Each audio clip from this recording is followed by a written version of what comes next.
سلام دوستان عزیز، انشالله که جور صحتمند باشین. شب 19 شب قدر رفته بودیم خانه خالهمون که خالم گفت ما شب قدر داریم. رفتیم اونجا، متاسفانه گفته که بیا بچیم دیگه خودت که اینه بدبختی به خاطر دیگ کردن اینجا چه سخته. ما از دیگ نمیگریزم دیگ کردن.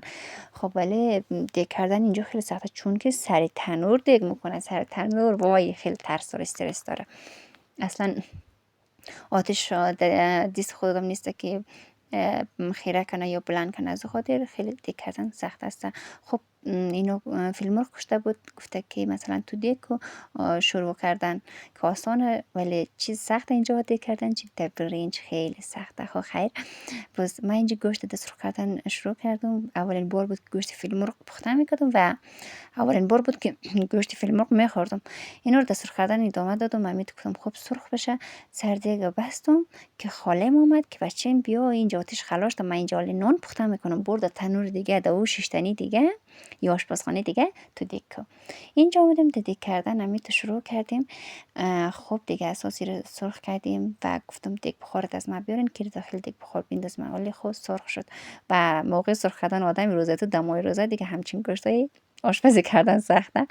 خب دیگ بخار آوردم. من این گوشت رو داخل دیگ بخار اضافه کردم دیگه، چون که نرم شد در دیگ روی باز اصلا نرم نمیشه. یک روزم که بیشتم نرم نمیشه، میگم هم شخ نرم هم دیگه مگه میره شور بیدم، مگه شور ندیم کلگیش روی دیگ میچسبه. باز خیر ببینه هر کمی دیگ بخار جور کرده، کار ما را آسان کرده. نه به خدا دی مشکلات کجاش نادم. بعد از دلواب شمی تو دوباره سر تنور ماندم، چون که چیکار میکردم کچالو رو سرخ میکردم. یک بار کچالو رو هم گفتم یک پشت روی بیدم دیگه نه. بعد از کچالو رو یک دیگ بخار جداگانه انداختم، چون که کچالو به مدت 5 دقیقه نرم میشه و گوشت که حدودی 30 دقیقه من بخار دادم. خب لوابش رو میگیرم. من تو چی میکنم داخل یک ذره او اضافه میکنم و میندازم داخل دیگ بخار و سر دیگ بخار بستم کنم. البته او اضافه میکنم خب زیاد دیگه، چون که شوروا است. قرمه باشه که خیلی خوب شمه، ولی خب گوشت و اینا نفهم چرا عادت داره همه شوروا میکنه. شوروا کردیم. باز من چیزی نگفتم دیگه، خانه مردم آدم تصمیم گرفتن نمیتونه باشه.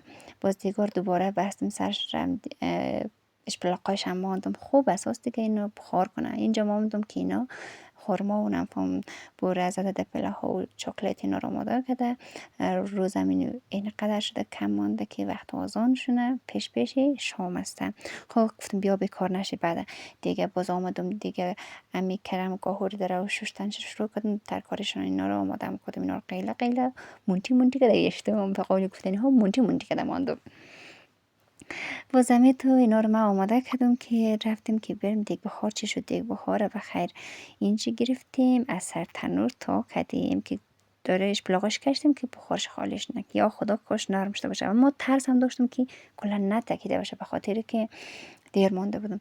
بسم الله اینجا به خیر نمیداد جوشیدن باز کردم سرش نرم شده. خب گفتم یک دیگ دمت بیارم که من این گوشتاش رو بکشم موقع قر کردن آسان شونه، شروع گرفتن چم آسان شونه.